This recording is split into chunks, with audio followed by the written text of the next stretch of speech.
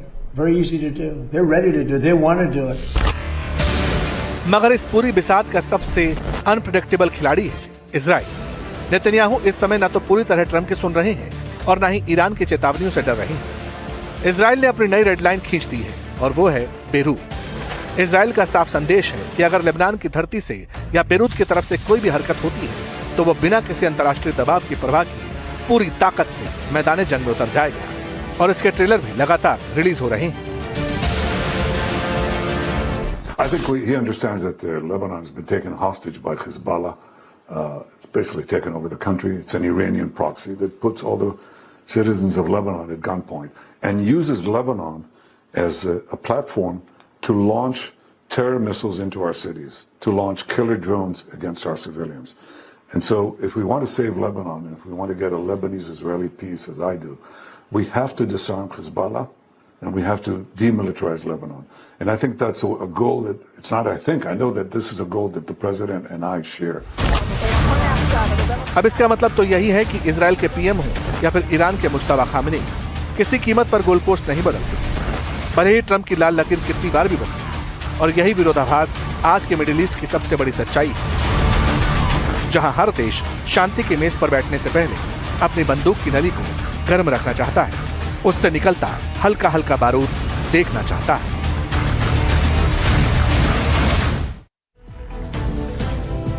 और देखिए, गर्मा गर्मी तो अब अरब मुल्कों और ईरान के बीच भी बढ़ने लगी है, क्योंकि महायुद्ध की चिंगारी खाड़ी के शांत समंदर को भी झुलसाने लगी है। बहरीन और कुवैत पर हुए ईरानी हमलों ने पूरे अरब जगत को हिलाकर रख दिया है और खाड़ी सहयोग परिषद यानी कि GCC ने इसे ईरान की कायराना हरकत करार दिया है। तो सऊदी अरब ने बहरीन की सुरक्षा के लिए अपनी सेना तक खड़ी करने का संकल्प ले लिया है। मतलब सऊदी सीधे तौर पर जंग में उतरने के संकेत दे रहा है। और उधर अंदरूनी मोर्चे पर बहरीन ने ईरान से जुड़े 20 शिया आतंकवादियों और धर्मगुरुओं को दबोच लिया। यानी पर्दे के पीछे की साजिश अब खुलकर सरहदों पर आ गई है और दिख रही है। इसलिए सवाल अब बहुत बड़ा है कि क्या ईरान के इस आक्रामक रवैये के खिलाफ अरब मुल्क पर्दे के पीछे कोई बहुत बड़ा और कड़ा प्लान तैयार कर रहे हैं, या फिर इस बेबस कूटनीति के बीच ईरान वाकई पूरे खाड़ी देश का नया खलीफा बनने की राह पर निकल पड़ा है। फैसला बारूद की अगली खेप तय करेगी।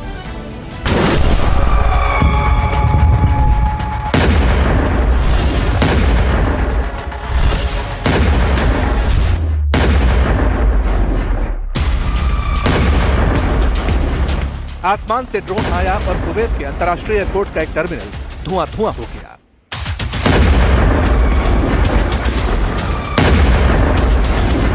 टर्मिनल के अंदर मौजूद लोगों को संभलने का मौका ही नहीं मिला।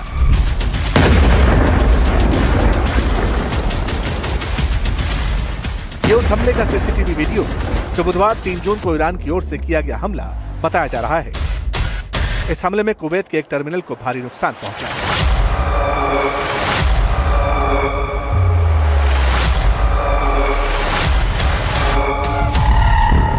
ये हमला ईरान और अमेरिका के बीच चल रहे जवाबी हमलों की सीरीज का एक नया एपिसोड है। टेंशन अमेरिका और ईरान के बीच बढ़ी हुई है, लेकिन जान आफत में खाड़ी देशों की पड़ी हुई है। हालांकि ईरान के रेवोल्यूशनरी गार्ड्स ने इस हमले में अपना हाथ होने से इनकार किया, लेकिन कुवैत ने सर्विलांस कैमरों के कई एंगल से इस हमले को दिखाया, जिसमें ट्रायंगल साइज वाला डेल्टा विंग ड्रोन सीधे टर्मिनल से टकराता हुआ दिखता है। ईरान लंबे समय से इन शाहिद ड्रोन का इस्तेमाल जंग में करता रहा है।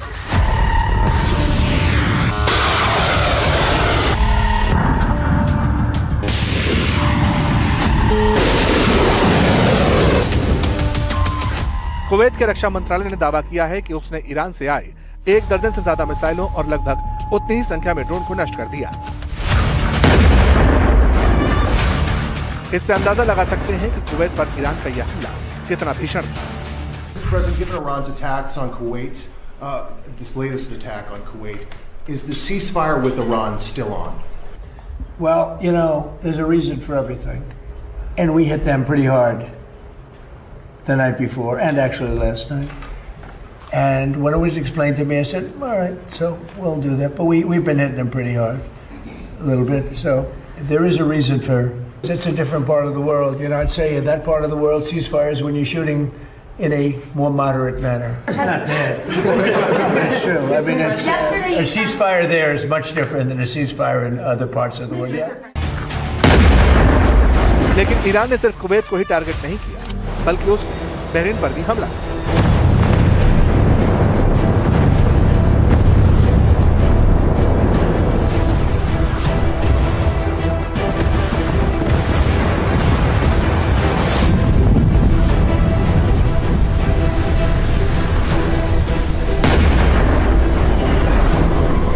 ईरान की एक semi official news agency Tasnim के हवाले से रिपोर्ट्स है कि ईरान ने बहरीन में एक एयरबेस और अमेरिकी नौसेना की यूनाइटेड स्टेट्स फिफ्थ फ्लीट के मुख्यालय पर भी मिसाइलों और ड्रोन से अटैक किया।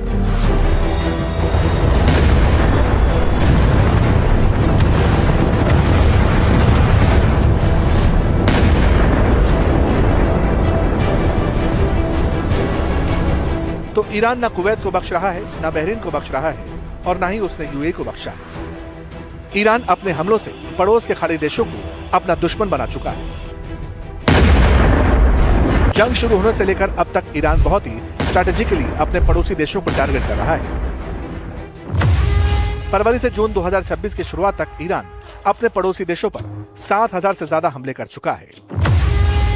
इन हमलों में ईरान की तरफ से 1,700 से ज्यादा मिसाइलें और 5,000 से ज्यादा ड्रोन दागे गए। ईरान ने सबसे ज्यादा हमले यूएई पर किए। यूएई पर उसने 2,886 हमले, सऊदी अरब पर 1,234, कुवैत पर 1,194, कतर पर 737, बहरीन पर 700 और ओमान पर 26 हमले किए। ये सारे देश कहते हैं कि ये लोग 90% से ज्यादा को रोक ले रहे हैं, 95%, पर फिर भी कुछ ड्रोन्स डायरेक्ट गिर रहे हैं और कुछ मिसाइल्स डायरेक्टली हिट कर रहे हैं। उसके अलावा जिनको रोक भी ले रहे हैं, हवा में इंटरसेप्ट कर रहे हैं, तो उसके डेब्रीज तो गिरती हैं, उनसे भी आगे लग रही हैं। तो कुवैत और बहरीन में काफी नुकसान हो रहा है और इसके अलावा वो अपना तेल तो एक्सपोर्ट कर ही नहीं पा रहे हैं, ब्लॉकेड है क्योंकि। तो ईरान ये दर्शा रहा है कि उसके पास एबिलिटी है कि इन देशों को और ऑफ कोर्स अरब एमिरेट्स को भी और सऊदी को भी, जब उसे देखेगा, सिग्नलिंग चल रही है ईरान की तरफ से। ये आलम तब है जब ईरान के नए supreme leader Ayatollah Mojtaba Khamenei ने कुछ ही दिन पहले एक बयान में इस्लामिक देशों को एकजुट होने की अपील की और इस्लामी देशों का एक नया वर्ल्ड ऑर्डर बनाने को कहा था। लेकिन साथ ही ये धमकी भी दी थी कि पश्चिम एशिया के देश अब अमेरिकी ठिकानों के लिए ढाल नहीं बनेंगे और अमेरिका को यहाँ कोई भी सुरक्षित जगह नहीं मिलेगी।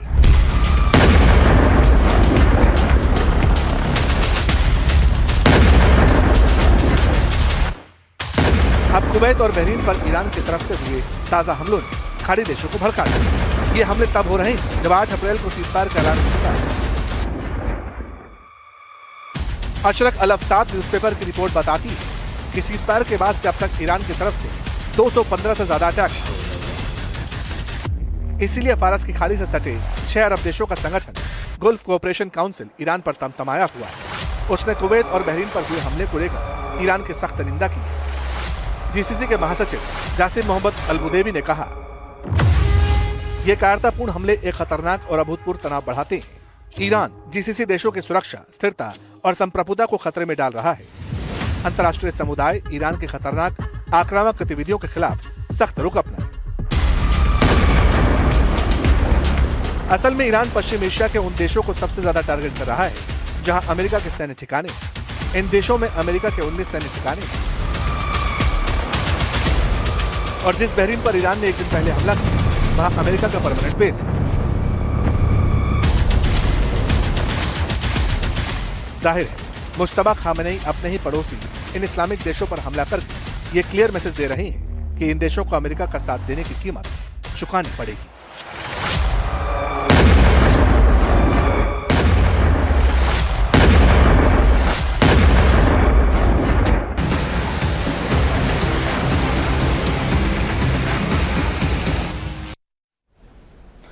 और आपको याद तो होगा ही, एक मैसेज ट्रंप ने भी दिया था नाटो मुल्कों को, या तो मेरे साथ आओ वरना अमेरिका नाटो में नहीं रहेगा। सबसे बड़े सैन्य अलायंस को कागजी शेर तक बता दिया था, लेकिन नाटो नहीं माना। ब्रिटेन, इटली और फ्रांस जैसे देशों ने ईरान युद्ध से दूरी बनाई और स्पेन ने तो खुलकर आंख ट्रंप को दिखाई भी थी। फिर मामला सेटल करने के लिए अमेरिकी विदेश मंत्री मार्को रूबियो को जाना पड़ा, लेकिन इस बीच अंदर खाने एक बड़ा डेवलपमेंट हो सकता है। देखिए, फाइनेंशियल टाइम्स की रिपोर्ट है कि अमेरिका अब उसी यूरोप में एटम बम की संख्या बढ़ाना चाहता है जहां से वो सेना हटाने की तैयारी कर रहा था। मतलब डोनाल्ड ट्रंप चाहते हैं कि पूर्वी यूरोप में एटम बम का नया बेस बने। तो सवाल है कि ऐसा क्यों? इससे हासिल क्या करना चाहते हैं डोनाल्ड ट्रंप?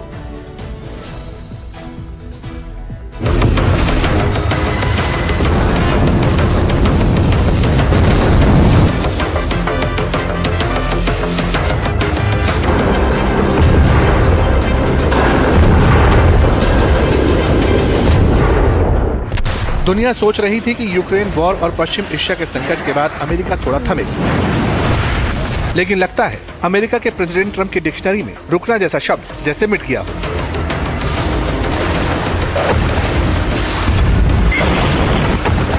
सीज़फायर के बीच एक तरफ अमेरिका जहां बैटलफील्ड में है तो दूसरी ओर पूरी दुनिया में तेजी से परमाणु हथियार बिछाने में लगा है। अमेरिका ऐसा क्यों कर रहा है? क्या अमेरिका को बादशाहत का किला छीनने का खौफ है? ईरान के परमाणु का विरोधी अमेरिका क्यों एटमी संसार सजा रहा है? जानते हैं इस डर की वजह क्या है? वजह है चीन और रूस की ये नई और खतरनाक जुगलबंदी। अमेरिका को डर है कि अगर इन दोनों ने मिलकर यूरोप या एशिया में कोई नया मोर्चा खोल दिया तो अमेरिकी सैन्य ताकत ताश के पत्तों की तरह बिखर सकती है। इसी डबल थ्रेट यानी दोहरे खतरे से निपटने के लिए ट्रंप प्रशासन एक बेहद आक्रामक और खौफनाक रणनीति पर काम कर रहा है।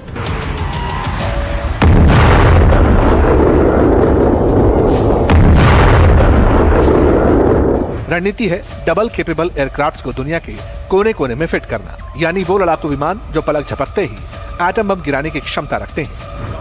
नीति निदेशकों के स्तर पर इस समय जो चल रहा है वो नाटो फोर्स मॉडल में अमेरिका का योगदान है। ये एक निरंतर चलने वाली प्रक्रिया है, लेकिन हमने इसके लिए तैयारी कर रखी थी, क्योंकि हम जानते हैं कि अमेरिका को ये सोचना होगा कि अगर कई मोर्चों पर खतरे हों तो हम ये कैसे सुनिश्चित कर सकते हैं कि सभी क्षमताएं और सभी प्रमुख सहायक उपकरण हर जगह मौजूद हों जहां उनकी आवश्यकता है। और इसका मतलब ये है कि इसमें हमें ये पता चलेगा कि यूरोपीय सहयोगियों और कनाडा के रूप में हमें भविष्य में और भी अधिक ध्यान केंद्रित करना होगा। अब सवाल है कि अमेरिका ये एटमी जाल बिछाएगा कहां? फाइनेंशियल टाइम्स की एक सनसनीखेज रिपोर्ट कहती है कि इसके लिए अमेरिका ने नाटो के पूर्वी छोर के देशों को चुना है। पोलैंड और बाल्टिक नेशन जो रूस की सीमा के बिल्कुल पास है और यूक्रेन वॉर के बाद से थ्रेड जोन में है, उन्होंने खुद आगे बढ़कर अमेरिकी परमाणु बम वर्षकों की मेजबानी करने की इच्छा जताई है। यूक्रेन मजबूती से अपना बचाव कर रहा है और फिलहाल मोर्चे की स्थिति स्थिर हो रही है। ऐसी खबरें भी हैं कि यूक्रेन कुछ क्षेत्रों पर फिर से कब्जा जमा रहा है। बहुत ज्यादा नहीं, लेकिन कम से कम स्थिति स्थिर हो रही है और संभवतः अब सही दिशा में आगे बढ़ रहा है, गलत दिशा में नहीं, यानी पश्चिम से पूर्व की ओर, न कि पूर्व से पश्चिम की ओर। अगर मैं आज पुतिन होता तो शायद खुश नहीं होता, लेकिन मैं पुतिन होते हुए कभी खुश नहीं रहा, खासकर पिछले कुछ हफ्तों में तो बिल्कुल भी नहीं, क्योंकि उनके हालात सही दिशा में नहीं जा रहे हैं। वैसे इतिहास के पन्नों को पलटें तो अमेरिका का यह खेल नया नहीं है। बात 1954 की है, जब पहली बार अमेरिका ने यूरोप में अपने परमाणु हथियार तैनात किए थे। अमेरिका इस गेम को आगे बढ़ाता रहा और इसी का नतीजा था कि साल 1966 में एनपीजी यानी न्यूक्लियर प्लानिंग ग्रुप वजूद में आया। ये नाटो का वो मास्टर स्ट्रोक था जिसके तहत जिन देशों के पास खुद का परमाणु बम नहीं था उन्हें भी परमाणु सुरक्षा की गारंटी दी गई। लेकिन नाटो देशों को दी गई गारंटी की इस दीवार में दरार ईरान पर अमेरिकी हमले के बाद पड़ी। नाटो मुल्कों ने तब दो टूक कह दिया था, ईरान जंग से हमारा कोई वास्ता नहीं। इटली इस जंग में हिस्सा नहीं ले रहा है और ना ही भाग लेने का उसका कोई इरादा है। हमें कोशिश ये करनी चाहिए कि कूटनीति की तरफ लौटने की संभावना कब और कैसे हो। हालांकि जब तक ईरान खाड़ी देशों और क्षेत्र के अन्य देशों पर अपने अनुचित हमले जारी रखता है, तब तक ये लक्ष्य निश्चित रूप से असंभव है। लेकिन हम अपनी आवाज भी बुलंद करना चाहते हैं ताकि ईरान की सैन्य क्षमताओं को निष्क्रिय करने के मकसद से अमेरिका और इजरायल की सैन्य कार्रवाई जारी रहने के दौरान बच्चों समेत नागरिकों की सुरक्षा सुनिश्चित हो सके। अब इसी पुरानी स्क्रिप्ट का दूसरा चैप्टर अमेरिका लिख रहा है। जिन 6 यूरोपीय देशों में पहले से अमेरिकी परमाणु विमान तैनात हैं, वो कौन और वहां अमेरिका के कैसे विध्वंसक वेपन वॉर बोर्ड में एक्टिव रहते हैं, इसकी लिस्ट भी जान लीजिए। टॉप पर है जर्मनी, जिसके बुशेल एयरबेस पर अमेरिका ने B-61 परमाणु बम रखे हैं, जिन्हें जरूरत पड़ने पर जर्मनी के लड़ाकू विमानों से दागा जा सकता है। दूसरा है इटली, यहाँ 2 सैन्य ठिकानों एवियानो एयरबेस और घेदी एयरबेस पर अमेरिका का एटमी हथियार मौजूद है। बेल्जियम के क्लाइना ब्रोगुला एयरबेस पर अमेरिकी न्यूक्लियर बम तैनात है। नीदरलैंड के वोलकेल एयरबेस पर परमाणु हथियारों को सुरक्षित रखा गया है। इसके अलावा तुर्की के इंसरलिक एयरबेस पर शीत युद्ध के समय से ही अमेरिकी परमाणु हथियारों की बड़ी तैनाती है। जबकि ब्रिटेन खुद एक परमाणु संपन्न देश है, लेकिन अमेरिकी रक्षा योजनाओं और हालिया रणनीतिक बदलावों के तहत वो भी न्यूक्लियर शेयरिंग नेटवर्क का अहम हिस्सा है। ट्रंप अब इस लिस्ट को और लंबा करने की तैयारी में, लेकिन सवाल है, अमेरिका जो परमाणु जाल बिछा रहा है, वो दुनिया को सुरक्षित करेगा या फिर तबाही के मुहाने पर खड़ा करेगा? और क्या चीन और रूस ट्रंप के इस परमाणु चक्रव्यूह को भेद पाएंगे? सवाल बहुत हैं, जिनके जवाब वक्त के गर्भ में छिपे हैं।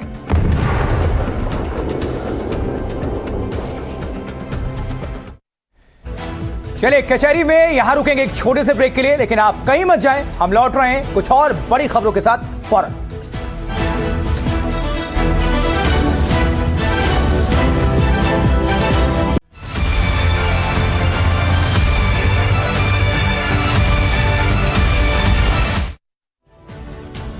स्वागत है आप सभी का एक बार फिर से। आप देख रहे हैं एनडीटीवी इंडिया और मैं आपके साथ आशुतोष चतुर्वेदी। देखिए कचहरी में अब एक ऐसे कथित घोटाले की फाइल खोलेंगे जिसने देश की सबसे बड़ी बीमा कंपनी और एक बैंक से लेकर शेयर बाजार तक में हड़कंप मचा दिया है। खलबली इसलिए मची है क्योंकि पैसा डूबने की फिक्र सबको सताने लगी है। आपको यह खबर जरूर देखनी चाहिए, क्योंकि हो सकता है कि आपके भी पैसे फंसे हो, आपका निवेश भी फंसा हो। हम ऐसा इसलिए कह रहे हैं कि जो कंपनी घोटाले में घिरी हुई है उसमें LIC का भी पैसा फंसा हुआ है और इसे अब तक का सबसे बड़ा घोटाला माना जा रहा है, यानी महा घोटाला, क्योंकि इसमें इतनी बड़ी रकम शामिल है जितना कई देशों का सालाना बजट भी नहीं होता।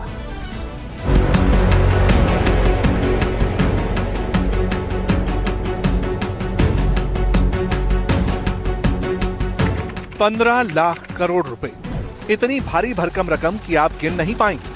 15 के साथ इतने जीरो लगाने पड़ेंगे कि गिनते गिनते थक जाएंगे। लेकिन एक कंपनी 15 लाख करोड़ के घोटाले में घिर गई है। इतना बड़ा घोटाला जिसे कंपनी इतिहास का मदर ऑफ ऑल घोटाला कह सकते हैं, जो देश के रक्षा बजट का लगभग 2 गुना ज्यादा बड़ा है, जो भारत के बजट का लगभग 30% है, जो पाकिस्तान के बजट का लगभग 2.5 गुना ज्यादा बड़ा है, जिसे 1992 में हुए हर्षद मेहता घोटाले से 375 गुना बड़ा घोटाला माना जा रहा है, जिसने देश की सबसे बड़ी सरकारी बीमा कंपनी LIC को हिला दिया, जिसने कैनरा बैंक को झटका दे दिया। इस घोटाले के सूत्रधार बताई जा रही उस कंपनी का नाम है राजेश एक्सपोर्ट्स, जिसके प्रमोटर हैं राजेश मेहता, जो देश की बड़ी गोल्ड रिफाइनिंग और एक्सपोर्ट कंपनियों में से एक है। Rajesh exports global gold industry में बड़ी पहचान रखती है, लेकिन गड़बड़ियों के गंभीर आरोपों में घिर गई है। और ये खुलासा किसी और ने नहीं बल्कि खुद सेबी ने किया है, जो शेयर बाजार और निवेश से जुड़े कामकाज की निगरानी करती है। सेबी ने जो ढूंढा है 15 लाख करोड़ से ऊपर का फाइनेंशियल मिस रिपोर्टिंग हुई है राजेश एक्सपोर्ट्स की बुक्स में। अब ये एक प्रारंभिक घोषणा है, ये फाइंडिंग अभी फाइनल नहीं है, इसका फाइनल चर्चा होना है। बट इससे हमें पता क्या चलता है? इसमें हमें ये पता चलता है कि जो राजेश एक्सपोर्ट्स है उसने अपना कंसोलिडेटेड जो स्टेटमेंट बताया उसमें बोला कि 15.66 लाख करोड़ की कंसोलिडेटेड रेवेन्यू है। और इसमें से जब सेबी ने इसमें देख परख की तो उनको पता चला कि उनकी जो पूरी रेवेन्यू वो आ रही है उनके एक स्विट्जरलैंड की छोटी सी सब्सिडरी कंपनी से। उस कंपनी से 3,000 करोड़ की रेवेन्यू आ रही है, पर 15 लाख करोड़ और 3,000 करोड़ में बहुत फर्क है, 90% से ज्यादा। ये फर्क अब कहां से बन रहा है, ये सेबी का सवाल है। सेबी ने अपने अंतरिम आदेश में इल्जाम लगाया है कि राजेश एक्सपोर्ट्स ने वित्त वर्ष 2021 से 2025 के बीच अपनी विदेशी कंपनियों के जरिए करीब 15.15 लाख करोड़ रुपए की फर्जी या बढ़ा चढ़ाकर कमाई दिखाई है, जो कि असल में थी ही नहीं। आरोप है कि कंपनी ने अपनी कुल कमाई का लगभग 97% से लेकर 99% हिस्सा बढ़ा चढ़ाकर दिखाया। सेबी ने इस गड़बड़ी को इतिहास की सबसे गंभीर वित्तीय अनियमितताओं में से एक बताया है।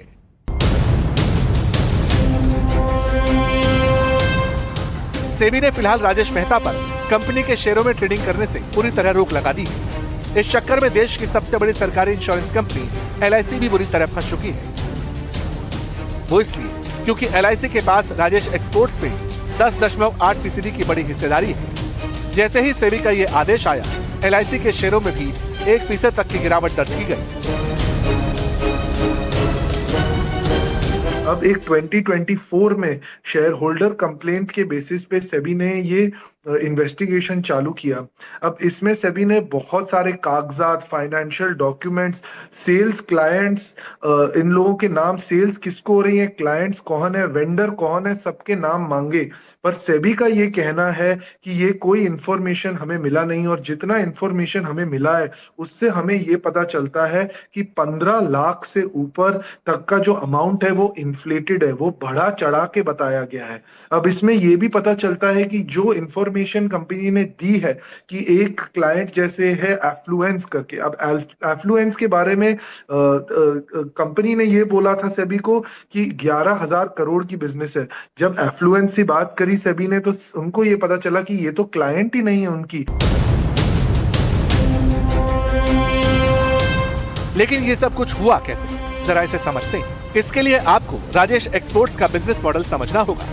ये कंपनी कच्चा सोना खरीदती है, उसे शुद्ध सोने में रिफाइन करती है, गहने बनाती है और फिर उन्हें बाजार में बेच देती है। लेकिन इस कंपनी के इतिहास में सबसे बड़ा मोड़ साल 2015 में तब आया जब राजेश एक्सपोर्ट्स ने स्विट्जरलैंड की मशहूर रिफाइनरी वेलकैम्बी का अधिग्रहण कर लिया। वेलकैम्बी को दुनिया की सबसे बड़ी गोल्ड रिफाइनिंग फैसिलिटीज में से एक माना जाता है, और इस डील के बाद राजेश मेहता का नाम ग्लोबल मार्केट में चमक गया।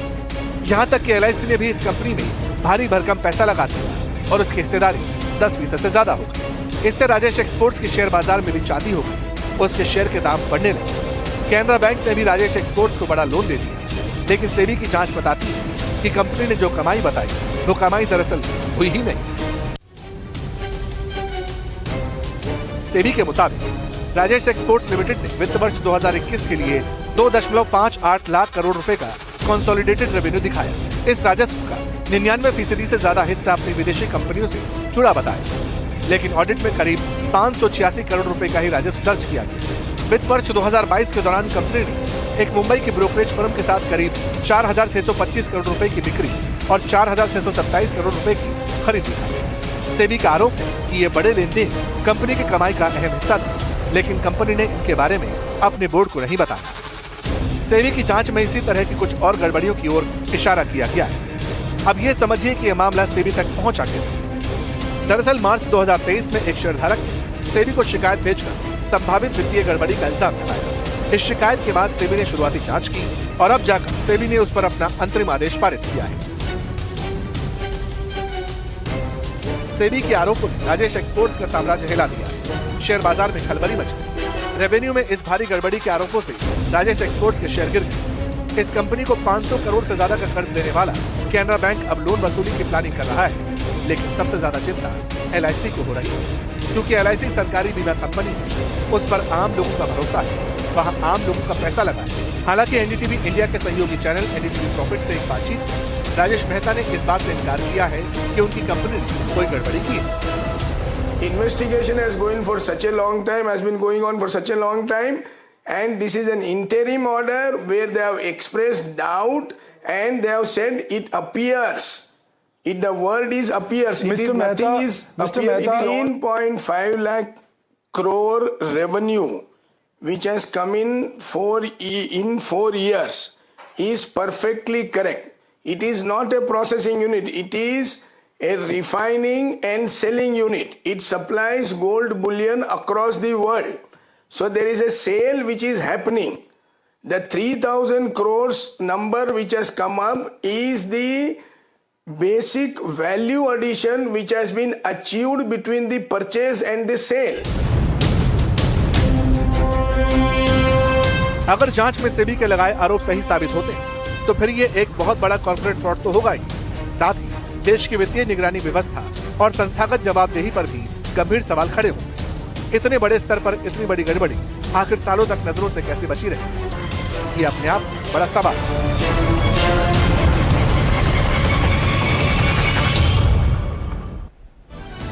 इसी रिपोर्ट के साथ कचहरी में आज के लिए इतना ही। मुझे आशुतोष चतुर्वेदी को दीजिए आप इजाजत। बने रहे देखते रहे आप एनडीटीवी इंडिया। नमस्कार।